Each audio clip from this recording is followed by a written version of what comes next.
Welcome to voice of Tamil viewers. சட்டமன்றம் இன்னைக்கு 2வது நாளாக கூடியிருக்குது. தளபதி விஜய் அவர்கள் அவருடைய ஃபர்ஸ்ட் ஸ்பீச் வந்துட்டு கொடுத்திருந்தாரு. அதே போல் எதிர்க்கட்சி தலைவரும் வந்து பேசியிருந்தாரு. சபாநாயகர், துணை சபாநாயகர் இவங்க எல்லாருமே பொறுப்பேற்றுக்கிட்டாங்க. அதே போல் சபாநாயகர் பொறுப்பேற்றுக்கும் போது அந்த சேரில் எதிர்க்கட்சி தலைவர் அவர்களும், அதே போல் இந்த சைடு பார்த்தோம் அப்படின்னா ஆளுங்கட்சியில் இருக்கக்கூடிய செங்கோட்டையன் அவர்களும் சேர்ந்து சபாநாயகர் ஜேசிடி பிரபாகரன் அவர்கள் இருக்கார் இல்லையா, அவரோட கையெல்லாம் பிடிச்சிட்டு போயிட்டு அந்த சேரில் வந்து உட்கார வச்சாங்க. ஸோ அப்போ நம்ம தளபதி வந்து ஸ்பீச் கொடுக்கும்போது எதனால கையை பிடிச்சி இழுத்துட்டு போய் சபாநாயகரை வந்துட்டு உட்கார வைக்கிறாங்க, 2 பேர் பிடிச்சிட்டு போய் ஏன் உட்கார வைக்கிறாங்க, இந்த மரபு எங்கேருந்து வந்தது, எங்கேருந்து ஆரம்பிச்சுது, ஏன் இப்படி பண்ணுறோம் அப்படின்றதுக்கெல்லாம் ஒரு குட்டி ஸ்டோரிலாம் நம்ம தளபதி சொல்லியிருந்தாரு. வரலாற்று கதை, உண்மையாக நடந்த விஷயங்களை எடுத்துகிட்டு வந்து நம்ம தளபதி வந்து எடுத்து வச்சு பேசியிருந்தாரு. ஸோ அங்கேருந்து தான் இந்த விஷயத்தை ஃபாலோ பண்ணுறோம் அப்படின்னு சொல்லி குட்டி ஸ்டோரிலாம் சொல்லியிருந்தாரு. அது எல்லாத்தையுமே நீங்கள் பார்த்துருப்பீங்க அப்படின்னு நினைக்கிறேன்.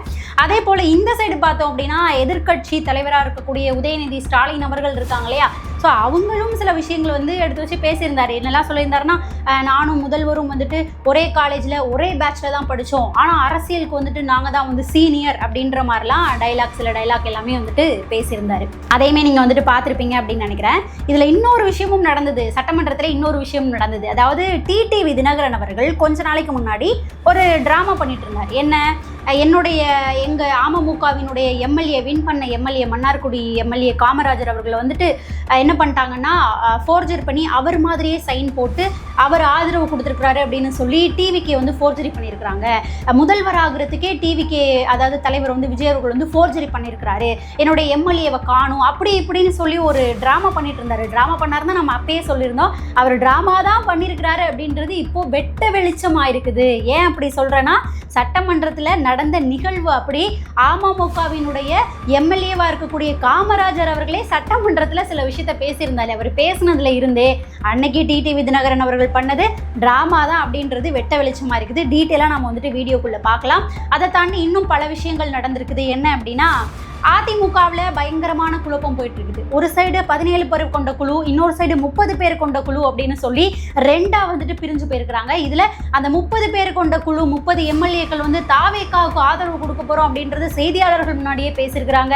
அதிமுகவினுடைய சட்டமன்ற குழு தலைவர் இனிமேல் வந்துட்டு இபிஎஸ் கிடையாது அப்படின்ற மாதிரிலாம் ஏகப்பட்ட விஷயங்கள் போகுது. அது மட்டும் இல்லாமல் திமுகவும் அதிமுகவும் கூட்டணி பேச்சுவார்த்தை நடத்தினாங்க அப்படின்றது அதிமுக தரப்புல இருந்தே முக்கிய தலைவர்கள் சில பேர் செய்தியாளர்களுக்கு முன்னாடியே வந்துட்டு போட்டு உடைச்சிருக்கிறாங்க. இப்படி பல விஷயங்கள் நடந்திருக்குது.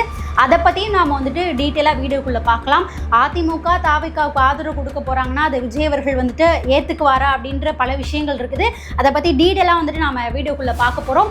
இன்னும் முக்கியமான விஷயம் என்ன அப்படின்னு பார்த்தோம்னா, தளபதி விஜய் அவர்களுடைய நெக்ஸ்ட் ஸ்டெப் என்னவா இருக்குது, அடுத்து எந்தெந்த திட்டங்கள் சார்ந்து அவர் கையெழுத்திட்டு இருக்கிறாரு, என்னெல்லாம் நடைமுறைப்படுத்த போகிறாரு அப்படின்னு சில விஷயங்கள் நடந்திருக்குது. அதையும் வந்துட்டு நாம் வீடியோக்குள்ளே பார்த்துடலாம். ஸோ இந்த விஷயங்கள் சார்ந்து நம்ம பேசுகிறதுக்கு முன்னாடி ஒரே ஒரு கேள்வி மட்டும் உங்கள் எல்லாருக்கிட்டையும் கேட்கணும் அப்படின்னு நான் நினைக்கிறேன். என்ன கேள்வி அப்படின்னு பார்த்தா, உங்களில் எத்தனை பேர் இதுக்கு முன்னாடி, அதாவது நம்ம தளபதி சிஎம் ஆகிறதுக்கு முன்னாடி சட்டமன்றத்தில் நடக்கக்கூடிய விவாதங்களை லைவ்ல உட்காந்து ஒரு விஷயம் கூட மிஸ் பண்ணாமல் யாரெல்லாம் பார்த்துருக்கீங்க அப்படின்றத கமெண்ட் பண்ணுங்கள். கண்டிப்பாக வந்துட்டு ரொம்ப ரொம்ப குறைவாக தான் இருப்பாங்க.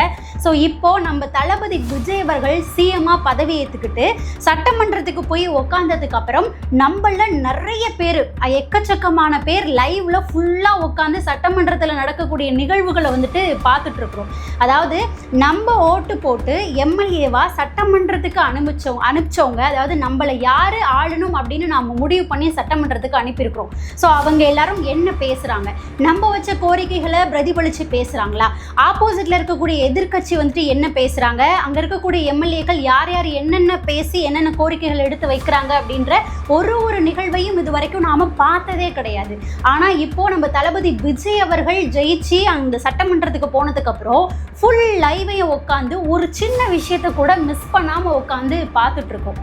அதாவது நிறைய இளைஞர்களை அரசியலுக்குள்ளே இழுத்து அரசியலை பற்றி பேச வச்சதும், நிறைய பேர் வந்துட்டு என்னை யார் ஆண்டா அண்ணன் நான் வந்துட்டு ஓட்டே போட மாட்டேன்ப்பா அப்படின்னு சொல்லி ஒதுங்கி போனவங்களெல்லாம் அரசியலை திரும்பி பார்க்க வச்சு, உன்னை யார் ஆளணும் அப்படின்றது நீ தான் முடிவு பண்ணணும், அங்கே உன்னுடைய பிரதிபலிப்பாக நீங்கள் தான் வந்துட்டு அனுப்பி வைக்கிறீங்க, அங்கே யார் யார் என்ன பேசுகிறாங்க சட்டமன்றத்தில் அப்படின்றதையும் நீங்கள் நோட் பண்ணணும் அப்படின்னு சொல்லி அரசியலுக்குள்ளே இன்னைக்கு பல பேர் இழுத்து அரசியல் பேச வச்சது நம்ம தளபதி தான் அப்படின்னு சொன்னால் அதுதான் சரியாக இருக்கும். வரைக்கும் இதுவே வந்து ஒரு சிறந்த மாற்றம், ஒரு சிறந்த தாக்கத்தை நம்ம தளபதி ஏற்படுத்தியிருக்காரு அப்படின்னு தான் சொல்லணும். அடுத்ததான் முதல்ல பார்க்கக்கூடியது தளபதி விஜய் அவர்கள் அடுத்து என்னென்ன ஆலோசனைகளில் ஈடுபட்டாரு, என்னென்ன திட்டங்கள்லாம் நிறைவேற்ற போறாரு அப்படின்றத நம்ம முதல்ல பார்த்துடலாம். எப்பவுமே நம்மளோட வீடியோவில் டிவிகேனுடைய அடுத்தடுத்த அப்டேட் என்ன, தளபதி விஜய் அவர்கள் என்னென்ன பண்ணிட்டு இருக்காரு, அடுத்தடுத்து என்னென்ன திட்டங்களை வந்துட்டு சைன் பண்ணியிருக்காரு அப்படின்றது சார்ந்து நம்ம ஃபர்ஸ்டோட துணையே ஒரு அப்டேட் வந்து கொடுத்துடலாம் எல்லா வீடியோலையுமே. அதுக்கப்புறம் அடுத்த விஷயங்களை பற்றி பார்க்கலாம். ஸோ இன்னைக்கு என்ன நடந்திருக்கு அப்படின்னு பார்த்தா, நேற்றுக்கு நான் பேசின வீடியோலேயே சொல்லியிருப்பேன், 500 மதுக்கடைகள் வரைக்கும் மூடுறதுக்கு உத்தரவு விட போறாரு தளபதி விஜய் அவர்கள், முதல்வர் அவர்கள் அப்படின்ற மாதிரி தகவல் வெளியாயிருக்கு அப்படின்னு சொல்லியிருந்தேன். ஸோ இன்னைக்கு அதுக்கான ஆக்ஷன்ஸ் சைன் பண்ணி முடிச்சிட்டாரு. மொத்தமாக 717 மதுக்கடைகள் வந்துட்டு மூடப்படணும், அதுவும் 2 வாரத்துக்குள்ள எல்லாத்தையுமே வந்து க்ளோஸ் பண்ணிடணும் அப்படின்னு சொல்லி டைமிங்கும் கொடுத்துருக்காரு. நீங்கள் வந்து 6 மாதத்துக்குள்ளே மூடுங்க, 1 வருஷத்துக்குள்ளே மூடுங்க, கொஞ்சம் கொஞ்சமாக மூடுங்க அப்படிலாம் சொல்லாமல் 717 கடைகள் வந்துட்டு நாங்கள் செலக்ட் பண்ணியிருக்கோம். அந்த 717 கடையையும் 2 வாரத்துக்குள்ளே க்ளோஸ் பண்ணிடணும் அப்படின்னு சொல்லியே வந்து சைன் போட்டிருக்கிறாரு. இந்த 717 கடைகளும் எங்கே இருக்குது அப்படின்னு பார்த்தா, ஆல்ரெடி அவர் வாக்குறுதியிலேயே சொல்லியிருந்தார். இந்த வழிபாட்டு தலங்கள், அதுக்கப்புறம் ஸ்கூலு, காலேஜு, மக்கள் அதிகமாக கூடப்படக்கூடிய இடமா இருக்கு இல்லையா, பஸ் ஸ்டாப், இந்த மாதிரி இடங்களில் சுற்றி இருக்கக்கூடிய மதுக்கடைகள் எல்லாம் முதல் கட்டமாகவே வந்துட்டு ஃபுல்லாக நீக்கப்பட்டுரும் அப்படின்றத ஒரு வாக்குறுதியாகவே கொடுத்துருந்தாரு. அதை தான் இப்போது நிறைவேற்றியும் இருக்கிறாரு.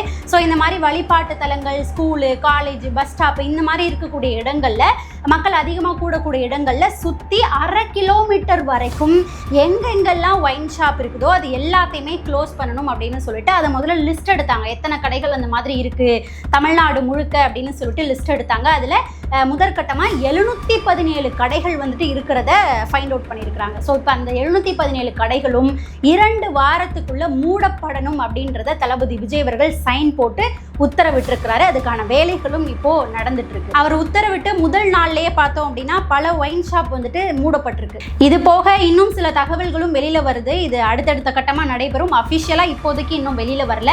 அடுத்த கட்டமாக ஒயின் ஷாப்லாம் வந்துட்டு 8 மணி வரைக்கும் தான் இருக்குதும் அப்படின்ற ஒரு உத்தரவையும் கொண்டு வர போகிறதா தெரிய வருது.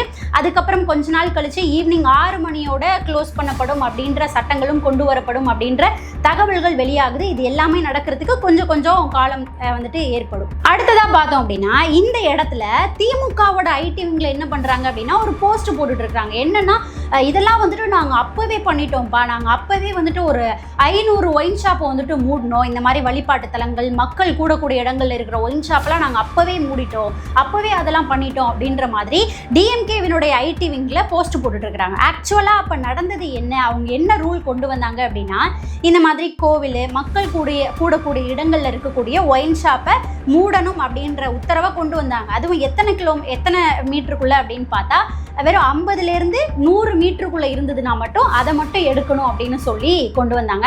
ஆனால் இங்கே நம்ம தளபதி சொல்லியிருக்கிறது என்ன அப்படின்னு பார்த்தீங்கன்னா, 1/2 கிலோமீட்டர் சரௌண்டிங்கில் எங்கே இருந்தாலும் அந்த கடைகளை உடனடியாக, அதுவும் 2 வீக்ஸ்க்குள்ளே மூடணும் அப்படின்ற உத்தரவை தான் இப்போ போடப்பட்டு அதுக்கான நடவடிக்கைகளும் துரிதமாக எடுக்கப்பட்டு வந்துட்டு இருக்குது. ஸோ திமுக போட்ட அந்த டைமில் அவங்க சொன்ன அந்த விஷயங்கள், அதாவது 50 மீட்டர்லேருந்து 100 மீட்டர் வரைக்கும் டிஸ்டன்ஸில் இருக்கக்கூடிய கடைகளாவது முற்றிலுமாக மூடப்பட்டுச்சா அப்படின்னு கேட்டால் அந்த நடவடிக்கைகள் எல்லாமே வெறும் 50லேருந்து 60% வரைக்கும் தான் முடிஞ்சுது. 100%லாம் வந்துட்டு அது முடியல அப்படின்றது தான் உண்மையான விஷயமே. இப்போ தளபதி விஜய் அவர்கள் இந்த மாதிரி ஒரு உத்தரவை கொண்டு வந்து நடவடிக்கை எடுக்க ஆரம்பிச்சோன்னே டிஎம்கேவினுடைய ஐடி விங்கிலேருந்து இப்படி ஒரு போஸ்ட் எடுத்து போட்டுட்டு இருக்கிறாங்க. ஆனால் உண்மையாக நடந்த விஷயம் இதுதான். அவங்களுடைய நடவடிக்கை எடுத்தது அதாவது 50 மீட்டர்லேருந்து 100 மீட்டர் வரைக்கும் உள்ளது தான். அதுலேயுமே வந்துட்டு நடவடிக்கை சரியாக 100% முடிஞ்சா அப்படின்னு கேட்டால் கிடையாது. 50லேருந்து 60% வரைக்கும் தான் முடிஞ்சது அப்படின்றது தான் உண்மையான விஷயமே. அடுத்ததாக பார்த்தோம் அப்படின்னா, இந்த 2வது நாள் சட்டசபை முடிஞ்சதுக்கப்புறம், சட்டமன்ற கூட்டம் வந்துட்டு முடிஞ்சதுக்கப்புறம் தளபதி விஜய் அவர்கள் தலைமைச் செயலகத்தில் நிர்வாகத்துறை, அதாவது நகராட்சி நிர்வாகத்துறையில் இருக்கக்கூடிய அதிகாரிகளோட ஒரு ஆலோசனை கூட்டம் நடத்தியிருக்கிறாரு. அதாவது மக்களுக்கு அடிப்படையாக தேவையான இந்த குடிநீர் வசதிகள் சார்ந்தும் சாலை வசதிகள் சார்ந்தும் எப்படி மேம்படுத்தலாம், அதுவும் இந்த கோடை காலங்களில் மக்கள் தண்ணீருக்கு வந்துட்டு அவதிப்படக்கூடாது, ஸோ அது சார்ந்து எப்படி மேம்படுத்தலாம் அப்படின்றது சார்ந்து ஆலோசனை கூட்டமும் நடத்தியிருக்குது.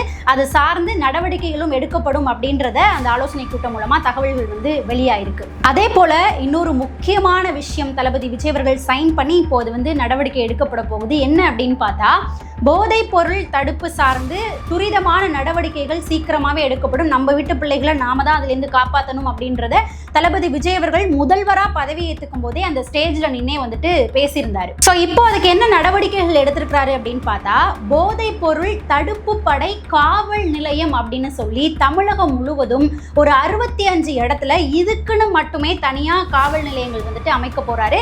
ஸோ அதுக்கான நடவடிக்கைகளும் வந்துட்டு எடுக்கப்படுது. ஸோ இந்த காவல் நிலையங்கள் எல்லாமே தளபதி விஜய் அவர்களுடைய கண்காணிப்பில் இருக்கும் அப்படின்றதையும் தளபதி விஜய் அவர்கள் தெரியப்படுத்தியிருக்கிறாரு.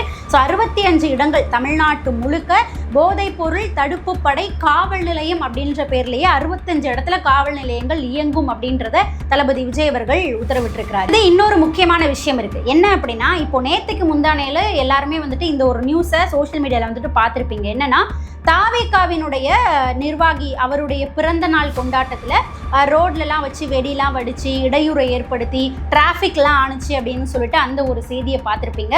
அது ஒரு நாள் 2 நாள் கூட ஆயிருக்கு, அது இப்போ நடந்தது தான். ஸோ அதுக்கு உடனடியாகவே தலைமையில் இருந்து ரியாக்ஷன் வந்திருக்கு. இப்போ தளபதி விஜய் அவர்கள் என்ன சொல்லியிருக்கிறாங்க அப்படின்னா, இந்த மாதிரி அதாவது தாவேகாவினருக்கு தான் முக்கியமாக இந்த வார்னிங் வந்துட்டு கொடுத்துருக்காரு. ரோட்டில் வெடி வெடிக்கிறது, பிறந்த நாள், அப்புறம் குடும்ப விழா அப்படி இப்படின்னு சொல்லி தாவேகாவினுடைய நிர்வாகிகள் தாவேக்கால இருக்கக்கூடிய யாராக இருந்தாலுமே பொதுமக்களுக்கு இடையூறு ஏற்படுத்துகிற மாதிரி இந்த மாதிரி வெடி வெடிக்கிறது, அப்புறம் பேனர்லாம் வைக்கிறது, இந்த மாதிரி செயல்களில் ஈடுபடக்கூடாது அப்படின்னு சொல்லி இப்போ வார்னிங் கொடுத்துருக்குறாங்க. தலைமையிலேருந்து தளபதி விஜய் அவர்களே வந்துட்டு வார்னிங் கொடுத்துருக்காரு. அப்படி மீறி இந்த செயலில் சொல்லியும் மீறி இந்த செயலில் நீங்கள் திரும்ப ஈடுபட்டீங்க அப்படின்னா கடுமையான நடவடிக்கைகள் எடுக்கப்படும் அப்படின்றத தளபதி விஜய் அவர்கள் இப்போ ஒரு வார்னிங்காவே கொடுத்திருக்கிறாரு. அடுத்ததா அதிமுகவோட விஷயத்துக்குள்ள வரலாம். அதிமுகல ஏற்கனவே ஏகப்பட்ட குழப்பங்கள் போயிட்டு இருக்குது. இதுக்கு முன்னாடி பார்த்தோம் அப்படின்னா ஓபிஎஸ் இபிஎஸ் அப்படின்னு சொல்லிட்டு 2 அணியா பிரிஞ்சிருந்தாங்க. அதுக்கப்புறம் ஓபிஎஸ் அவர்கள் கட்சியை விட்டே வெளியில வந்துட்டார். அதாவது எடப்பாடி பழனிசாமி அவர்களால் ஓபிஎஸ் அவர்கள் அடிப்படை உறுப்பினர் இதுல இருந்தே வந்து நீக்கப்பட்டார். அதுக்கப்புறம் எப்பயாவது வந்து கட்சியை திரும்ப ஒன்றிணைக்கணும் அப்படி இப்படின்னு சொல்லி நிறைய போராட்டங்கள் ஓபிஎஸ் அவர்கள் நடத்தி கடைசியா பார்த்தோம் அப்படின்னா எங்களுடைய தாய் கழகம் இதுதான் அப்படின்னு சொல்லி டிஎம்கேல போயிட்டு சேர்ந்துட்டாரு. அதுக்கப்புறம் பார்த்தோம் அப்படின்னா செங்கோட்டையன் அவர்களும் வந்து கட்சியிலிருந்து நீக்கப்பட்டார். அடிப்படை உறுப்பினர்ல இருந்து கூட அவரை வந்துட்டு நீக்கி வெளியில் அனுப்புனாங்க. அதுக்கப்புறம் தான் விஜய் அவர்கள் கை கொடுத்தார் அவருக்கு. அதை ஒரு ஸ்டேஜ்லையுமே செங்கோட்டையன் அவர்கள் சொல்லிக்கிட்டே இருப்பார். ஸோ டிவிகேல வந்து சேர்ந்திருந்தாரு. ஸோ இப்படி ஒருத்தராக வந்துட்டு வெளியில் வந்துகிட்டே இருந்தாங்க. அந்த டைமில் ஓபிஎஸ் இபிஎஸ் அப்படின்னு இருந்து ஓபிஎஸ் அவர்கள் வந்துட்டு வெளில வந்துட்டாரு. ஸோ இபிஎஸ் அவர்கள் மட்டும் எடப்பாடி பழனிசாமி அவர்கள் மட்டும் அதிமுகவில் வந்துட்டு இருந்தார். அவர் தான் அதிமுகவினுடைய பொதுச் செயலாளராகவும் இருந்தார். ஸோ இப்போ என்ன நடந்திருக்கு அப்படின்னு பார்த்தா, இப்போ திரும்பவும் வந்துட்டு அதிமுகவுக்குள்ள 2 டீம் வந்துட்டு ஃபார்ம் பண்ணியிருக்கிறாங்க. ஒரு சைடு பார்த்தோம் அப்படின்னா இபிஎஸ் அவருடைய தலைமையில் ஒரு டீம் இருக்கிறாங்க. இந்த சைடு பார்த்தோம் அப்படின்னா எஸ்பி வேலுமணி சிவி சண்முகம் அவங்களுடைய தலைமையில் ஒரு டீம் இருக்கிறாங்க. இந்த 2 டீமில் இப்போ யாருக்கு மெஜாரிட்டி இருக்குது அப்படின்னு பார்த்தா, எடப்பாடி பழனிசாமி அவர்களுக்கு மெஜாரிட்டி இல்லை. இந்த side SP Velumani CV Shanmugam இருக்கிறாங்க இல்லையா, ஸோ அவங்களுடைய டீமுக்கு தான் இப்போ மெஜாரிட்டி இருக்குது.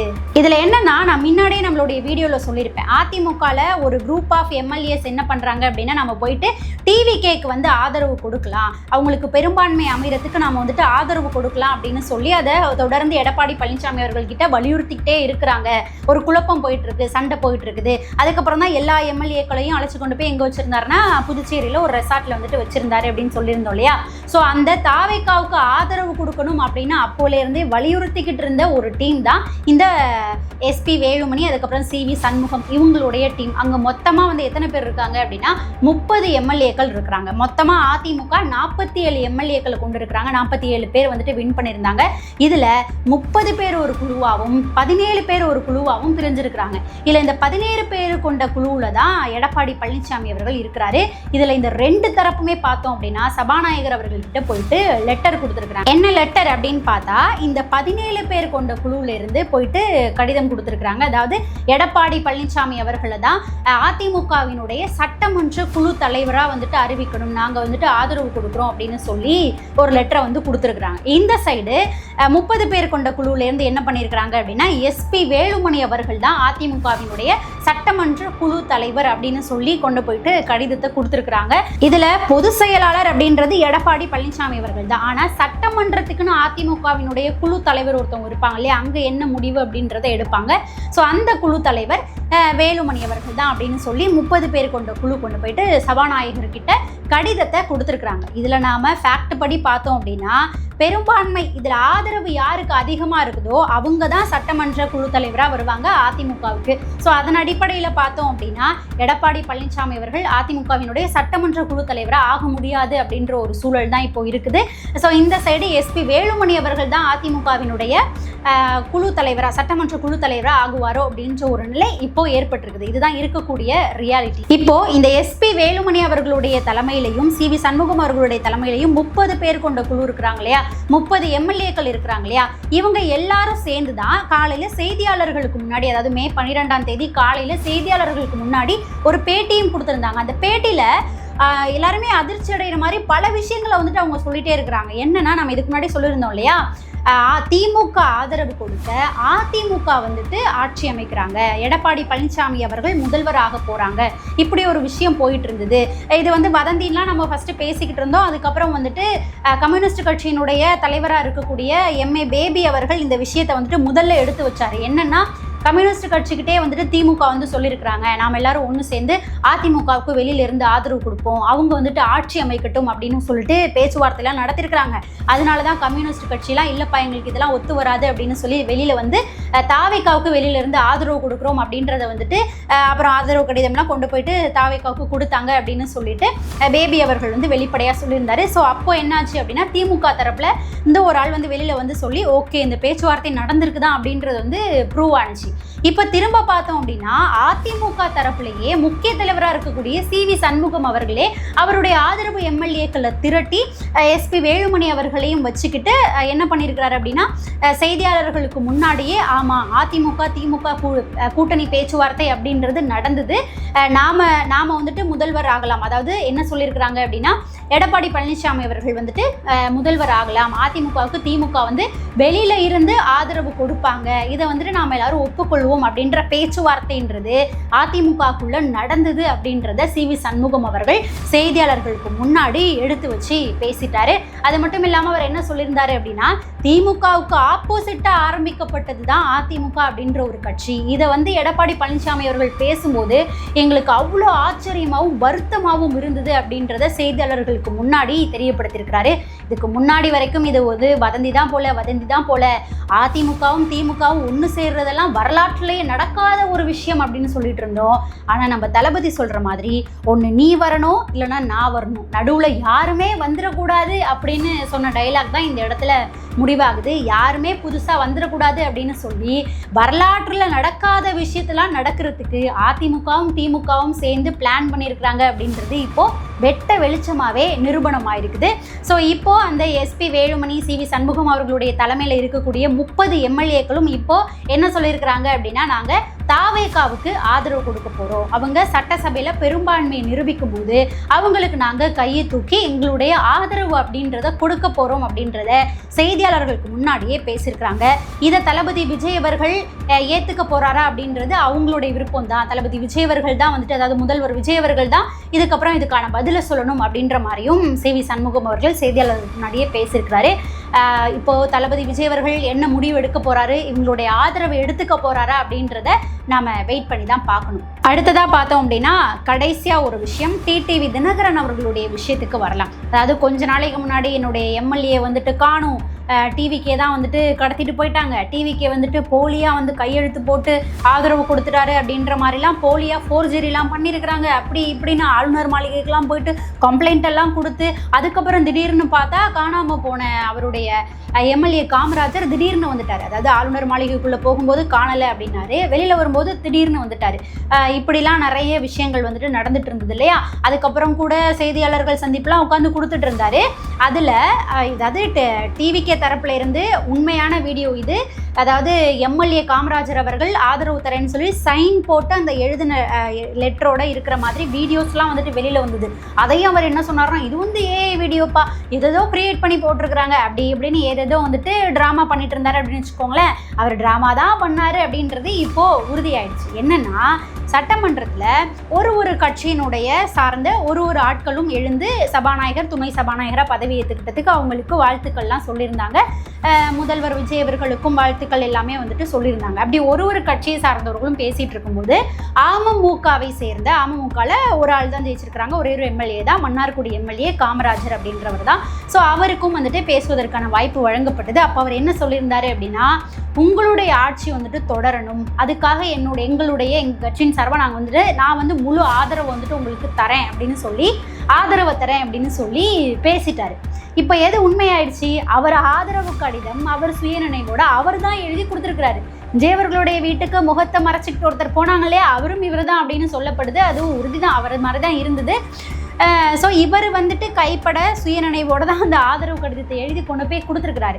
இதுக்கு இடையில டிடிவி தினகரன் அவர்கள் உள்ளே பூந்து அதை எப்படிலாம் திருப்ப முடியுமோ ட்ராமா வேலைகள்லாம் பண்ணிட்டு இருந்தாரு. ஸோ அவர் பண்ணியிருக்கிறது ட்ராமா அப்படின்றது வெளிப்படையாகவே தெரிய வந்துடுச்சு. ஆதரவை சட்டசபையிலே வந்துட்டு கொடுத்துட்டாரு தளபதி விஜய் அவர்கள் முன்னாடியே. இதனுடைய ரெஃப்ளெக்ட் என்ன ஆனிச்சு அப்படின்னு பார்த்தா, சட்டசபையெல்லாம் முடிஞ்சதுக்கப்புறம் இந்த விஷயம் டிடிவி தினகரன் அவர்களுடைய காதுக்கு போயிடுச்சா. அவர் என்ன பண்ணிட்டாரு அப்படின்னு பார்த்தா, இந்த காமராஜர் எம்எல்ஏ இருக்கிறார் இல்லையா, அவரை அமமுக கட்சியில் இருந்தே ஃபுல்லாக விளக்கிட்டார், எல்லா பொறுப்புகள்ல இருந்தும் விளக்கிட்டாரு. அடிப்படை உறுப்பினர் அப்படின்ற இடத்துல இருந்து கூட காமராஜர் அவர்களை நீக்கிட்டார். அவங்க நீக்கினா இனிமே என்ன, எம்எல்ஏ தான், அவர் 5 வருஷத்துக்கு எம்எல்ஏவாக தான் இருப்பார். ஸோ இப்போ அவங்க வந்துட்டு ரியாக்ட் பண்ணி அந்த அடிப்படை உறுப்பினர் இடத்துல இருந்து கூட காமராஜர் அவர்களை நீக்கியிருக்கிறாங்க. ஆனால் காமராஜர் அவர்கள் டிவிக்கு நான் ஆதரவு தரேன் அப்படின்றத சட்டசபையிலேயே வந்துட்டு சொல்லிட்டாரு. இது பெரும்பான்மையிலையும் எடுத்துக்கொள்ளப்படும். அதாவது நாளைக்கு மே 13ஆம் தேதி 3வது நாளாக திரும்ப சட்டசபை வந்துட்டு கூடுது. அங்கே தான் வந்து ஆளும் கட்சி, அதாவது டிவிக்கு தளபதி விஜய் அவர்கள் அவருடைய பெரும்பான்மையை நிரூபிக்கணும். பெரும்பான்மையை நிரூபிக்கும் போது இந்த காமராஜர் அவர்களும் ஆதரவு தரேன்னு சொல்லியிருக்கிறார் இல்லையா, அவரும் அவருடைய எண்ணிக்கையை வந்துட்டு கொடுப்பார். ஸோ ஏப்ரல் 13ஆம் தேதி பெரும்பான்மை நிகழ்வு அப்படின்றது சட்டசபையில் நடக்க போகுது. பெரும்பான்மை நிரூபிக்கக்கூடிய நிகழ்வு சட்டசபையில் நடக்க போகுது. அதையுமே வந்துட்டு லைவ் டெலிகாஸ்ட் பண்ணுவாங்க. எல்லாருமே பாருங்க. ஆல்ரெடி எல்லாருமே வந்துட்டு சட்டசபையில் இருக்கக்கூடிய நிகழ்வுகளை லைவ் பார்த்துட்டு இருக்கீங்க அப்படின்றது தெரியுது. ஸோ இன்னைக்கு இந்த விஷயங்கள் தான் அரசியல் சார்ந்து நடந்திருக்குது. நான் இன்னைக்கு இந்த வீடியோவில் பேசின விஷயங்கள் சார்ந்து உங்களுடைய கருத்து என்னவா இருக்கும் அப்படின்றத மறக்காம நம்மளுடைய கமெண்ட் செக்ஷன்ல பதிவு பண்ணுங்க. நாம அடுத்த பதிவுல சந்திக்கலாம்.